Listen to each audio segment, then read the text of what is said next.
Welcome to Raavan academy. நம்ம இப்போ வந்து ஆர்ஆர்பி என்டிபிசி ஆன்சர் கீ வந்து விட்ருக்காங்க. ஸோ நீங்கள் எவ்வளோ மார்க்ஸ் எடுத்திருக்கீங்க, அதுக்கடுத்த கட் ஆஃப் எவ்வளோ தூரம் இருக்கலாம், அடுத்து என்னென்ன ப்ரிப்ரேஷனில் எப்படி இம்ப்ரூவ் பண்ணலாம் அப்படிங்கிறத பற்றி பார்க்கலாம். ஃபஸ்ட்டு பார்த்தீங்கன்னா, இப்போ ஆன்சர் கீ ரிலீஸ் ஆகிடுச்சு. எல்லாருமே வந்துட்டு ஃபஸ்ட்டு ஆன்சர் கீ பார்த்துருங்க. உங்களோட ஷிஃப்ட்டு வந்து எப்படி இருந்திருக்கு, ப்ளஸ் வந்துட்டு நீங்கள் எவ்வளோ தூரம் பெர்ஃபார்ம் பண்ணியிருக்கீங்க அப்படிங்கிறத பாருங்கள். அதுமாதிரி இப்போ அந்த இதில் வந்து இப்போ நார்மலைஸ் ஆகாமலே இப்போ உங்களுக்கு ஒரு வேளை அபோவ் 80 அது மாதிரி இருந்தீங்கன்னா ரொம்ப நல்ல பெர்ஃபார்மன்ஸ். கண்டிப்பாக வந்து நீங்கள் எக்ஸாம்ஸ் கிளியர் பண்ணால் வெரி ஹையான சான்சஸ் இருக்குது. ஸோ நீங்கள் டயர் 2க்கு வந்துட்டு இதே ஸ்ப்ரிட்டில் அப்படியே படிக்க ஆரம்பிச்சுங்க, கண்டிப்பாக கிளியர் பண்ணிடலாம். உங்களுக்கு வந்து ரொம்ப அதிகமான சான்ஸ் இருக்குது. டாப் ஸ்கோருக்கே கண்டிப்பாக எய்ம் பண்ணலாம். அதுமாதிரி 70 to 80 எடுத்திங்கன்னா ரொம்ப நல்ல ஸ்கோர் தான். இப்போ உள்ளதில் 70 to 80 வந்துட்டு இந்த ஷிஃப்ட்டு இந்த மாதிரி இதில் எடுக்கிறது ரொம்ப நல்ல ஸ்கோர் தான். நீங்களும் எக்ஸாம்ஸ் கிளியர் பண்ணதுக்கு கண்டிப்பாக ஹை சான்சஸ் இருக்குது.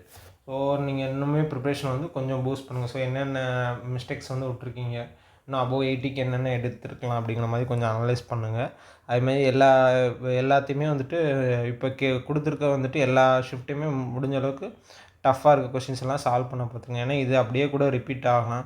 இல்லைனா இதை வச்சு தான் இன்னும் அடுத்து டயர் CBT 2க்கு வந்து எப்படி கேட்கலாம் அப்படிங்கிறது கண்டிப்பாக தெரியும். ஸோ 70 to 80 எடுத்திங்கனாலும் நல்ல சான்சஸ் இருக்குது. அதுமாதிரி 60 to 70 எடுத்திருந்தீங்கனாலுமே ஓரளவுக்கு கட் ஆஃப் வந்து கண்டிப்பாக வர சான்சஸ் இருக்குது இப்போல்லாம். ஏன்னா இப்போ நார்மலைசேஷன் இன்னும் வேறு இருக்கும். ஸோ வந்துட்டு நமக்கு எப்படி மார்க் இதோட இன்க்ரீஸ் தான் ஆகும் நார்மலைசேஷனில். அதுக்கப்புறம் வந்துட்டு அதுமாதிரி இவங்களுக்குமே சான்சஸ் இருக்குது எக்ஸாம்ஸ் வந்து கிளியர் பண்ண. அதுமாதிரி 50 to 60 எடுத்திருந்தாலுமே ஓரளவுக்கு எக்ஸ்பெக்ட் பண்ணலாம். ஏன்னா இப்போ உள்ளதில் எல்லாருமே மேக்ஸிமம் மார்க்லாம் கம்மியாக தான் எடுத்திருக்காங்க. ஒரு 50 to 70 இந்த ரேஞ்சில் தான் மோஸ்ட்லி வந்து எல்லாருமே எடுத்திருப்பாங்க. ஸோ 50க்கு நியர்பையில் கூட இருந்துச்சுன்னா கொஞ்சம் டவுட்டாக இருக்குமா, அதில் இருக்க மாதிரி இருக்கும். ஸோ இருந்தாலுமே எல்லாருமே வந்துட்டு ப்ரிப்பேர் பண்ணுங்கள். ப்ளஸ் வந்துட்டு ஒரு நார்மலைசேஷன் டஃப் ஷிஃப்ட் வேறு இருக்கும். அதுமாதிரி ஸ்டார்டிங்கில் உள்ள ஷிஃப்ட்டுக்கு உள்ள கொஞ்சம் நார்மலைசேஷன் ஜாஸ்தியாகும். June 5, 8 அந்த மாதிரி ஸ்டார்டிங்கில் உள்ளதில் வந்துட்டு மேக்ஸிமம் வந்துட்டு கொஞ்சம் கண்டிப்பாக இன்க்ரீஸ் ஆக சான்சஸ் இருக்கும்.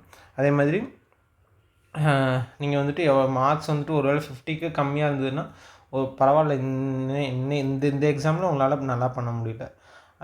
இன்கேஸ் வந்து லெவல் 2 and 3ல் ஏதாவது பெஸ்ட்டாக பண்ணுங்கள். அடுத்து குரூப் டி இருக்கும். ஸோ வந்துட்டு இப்போ விட்டதோட நல்லா ஸ்ப்ரிட்டோடு இருந்து கண்டிப்பாக அதில் நல்லா பண்ணுங்கள். ஏதோ ஒரு டே வந்துட்டு நமக்கு வந்துட்டு சரியாக இல்லாமல் போகும். அதனால் ரொம்ப ஃபீல் பண்ண அவசியம் இல்லை. நம்ம அடுத்தடுத்து நமக்குன்னு எக்ஸாம்ஸ் ஆப்பர்ச்சுனிட்டிலாம் இருந்துட்டு தான் இருக்குது. ஸோ நம்ம அதை பற்றி ரொம்ப ஒரி பண்ணிக்கணும்னு தேவையில்லை. 50 கம்மியாலாம் இருந்துச்சுன்னா கண்டிப்பாக வந்துட்டு நீங்கள் அடுத்து லெவல் 2 and 3 கான்சன்ட்ரேட் பண்ணுங்கள். இல்லைனா குரூப் டி அந்த மாதிரி உள்ள எக்ஸாம்ஸ் வந்து கான்சன்ட்ரேட் பண்ண ஆரம்பிச்சிருங்க. 50க்கு அபோவ் இருந்துச்சுனாலே நீங்கள் வந்து எக்ஸ்பெக்ட் பண்ணலாம் ஒரு வேளை கட் ஆஃப் கிளியர் பண்ணுற மாதிரி இருந்துச்சுன்னா. ஆனால் 50 to 60 வந்து சான்சஸ் வந்து மற்ற இதோட கொஞ்சம் கம்மியாக இருக்கும். கிளியர் பண்ணால் ஓகே, நீங்கள் ஒரு பார்டரில் வந்து கிளியர் பண்ணுற மாதிரி இருக்கும். இருந்தாலுமே வந்துட்டு நீங்கள் வந்துட்டு அதுக்கடுத்து டயர் 2ல் ஹெவியாக எஃபர்ட் போடுற மாதிரி இருக்கும். ஏன்னா உங்களுக்கு முன்னாடி காம்படிஷன் உள்ளவங்களாம் வந்து ரொம்ப ஜாஸ்தியாக நல்லா படித்து எடுத்துருக்கவங்களாம் இருப்பாங்க. ஸோ நீங்கள் எடுத்திங்கன்னா கரெக்டாக அந்த பார்டரில் கட் ஆஃப் கிளியர் பண்ணுற மாதிரி இருந்திருப்பீங்க. ஸோ அப்படி வந்துட்டாலுமே டயர் 2ல் வந்துட்டு நம்ம ரொம்ப பெஸ்ட்டாக பெர்ஃபார்ம் பண்ணால் தான் அவங்களெல்லாம் காம்படிட் பண்ணுற மாதிரி இருக்கும். ஸோ எது எப்படி இருந்தாலும் சரி, நீங்கள் அதுக்கடுத்து ப்ரிப்ரேஷனை கண்டினியூ பண்ணிகிட்டே இருங்க. இன்னும் அதுக்கப்புறம் இது பண்ணிடுறாங்க. இன்னும் 2 and 3க்கு வந்துட்டு இப்போ உள்ளதோட நல்லா பெர்ஃபார்ம் பண்ணுங்கள். அதுமாதிரி CBT 2க்கு வந்து ஸ்டார்ட் பண்ண ஆரம்பிச்சிருங்க. ஸோ அபோவ் 60 இருந்தாலே கண்டிப்பாக வந்துட்டு CBT 2 கன்ஃபார்ம் வந்துடும். ஸோ 50 to 60ல் இருக்கவங்க எக்ஸ்பெக்ட் பண்ணலாம். அதனால் வந்துட்டு நீங்கள் வந்துட்டு இன்னும் வெயிட் பண்ணி இதுதான் வரணுன்ட்டு யோசிக்காதீங்க. இப்போவே ப்ரிப்பேர் பண்ண ஆரம்பிச்சிருங்க. அடுத்தடுத்து டயர் 2 அடுத்து லெவல் 2 and 3 வரும். எல்லாத்துக்குமே இப்போயே ப்ரிப்பேர் பண்ண ஆரம்பிச்சிருங்க. Okay, thank you.